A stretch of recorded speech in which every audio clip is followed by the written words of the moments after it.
এক দেশে একটা রাজা ছিল, রানী আসছিল না।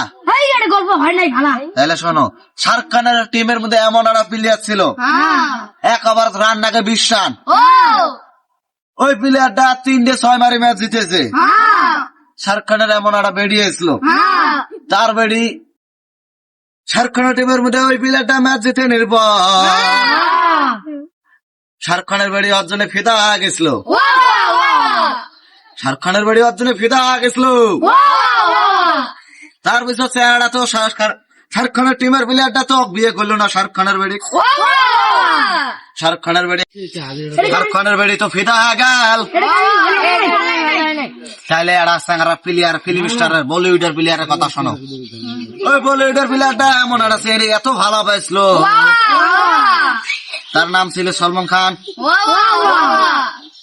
সলমান খান ঐশ্বরিক এত ভালো পাইছিল, ধোকা দিয়ে সলমান খানক অমিতাভ বচ্চনের বেড়ার সাথে বলে গেল।